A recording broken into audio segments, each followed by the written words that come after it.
Assalamualaikum warahmatullahi wabarakatuh. Perkenalkan, saya Afregina SPD, calon guru penggerak Angkatan 9 Kabupaten Pasaman Barat. Di sini, saya akan memaparkan kesimpulan dan refleksi pemikiran Ki Hajar Dewantara pada modul 1.1 koneksi antar materi. Pendidikan dan pengajaran tidaklah sama. Pengajaran adalah bagian dari pendidikan. Pengajaran merupakan proses pendidikan dalam memberi ilmu atau berfaedah untuk kecakapan hidup anak secara lahir dan batin.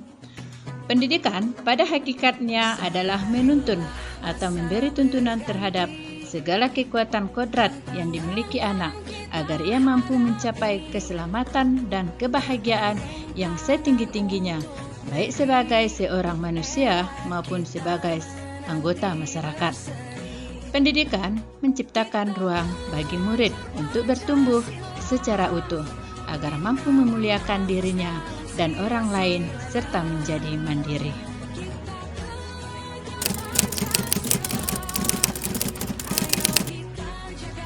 Sebelum mempelajari modul 1.1, pembelajaran yang saya lakukan hanyalah bersifat mentransfer materi pelajaran. Saya beranggapan ketuntasan dalam penyampaian materi lebih penting daripada memahami karakter murid.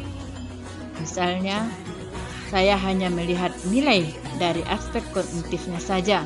Misalnya, saat mereka mengerjakan soal berupa tugas ataupun ulangan harian.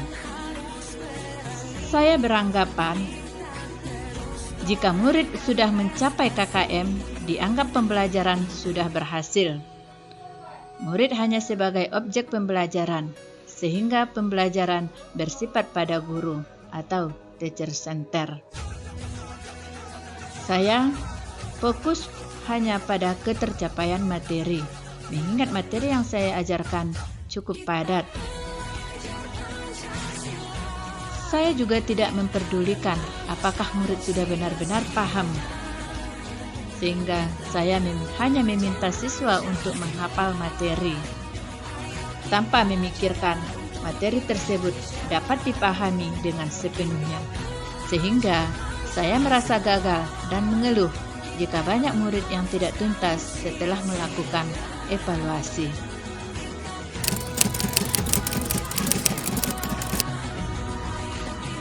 Namun, setelah saya mempelajari modul 1.1 tentang pemikiran Ki Hajar Dewantara, saya menyadari bahwa apa yang saya pikirkan dan saya lakukan selama ini tidaklah tepat. Seharusnya saya melakukan proses pembelajaran secara menyeluruh, bukan hanya pada aspek kognitif saja, tetapi aspek afektif, psikomotor, spiritual, sosial, dan budaya. Sehingga murid sebagai subjek, bukan hanya sebagai objek pembelajaran, melainkan sebagai subjek pembelajaran. Saya juga harus mempelajari karakteristik murid, karena setiap anak itu unik, yang memiliki kelebihan dan kekurangannya masing-masing. Guru seharusnya sebagai fasilitator memberikan kesempatan murid untuk tumbuh sesuai dengan kodratnya, dan guru juga harus ikhlas, penuh kesabaran dengan segala kesenangan hati, sehingga bisa memberikan anak kebebasan berekspresi, mengungkapkan pendapat, dan berkreasi.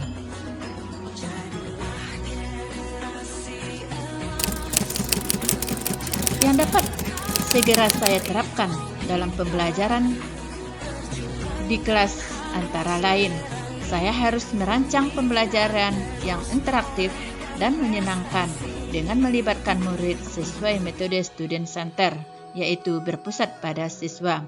Dan saya juga menerapkan pembelajaran abad 21 sesuai dengan pemikiran Ki Hajar Dewantara, berpikir kritis, kreatif, komunikatif, dan kolaborasi, dengan berpegang teguh pada konsep memerdekakan anak. Pembelajaran tidak lagi menuntut, tetapi menuntun.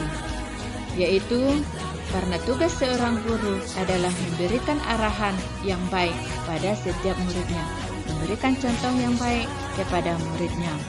Dan guru juga harus mengenali karakter dan latar belakang murid dengan menjalin komunikasi yang baik.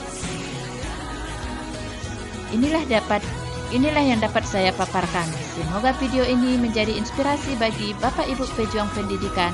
Salam bahagia. Wassalamualaikum warahmatullahi wabarakatuh.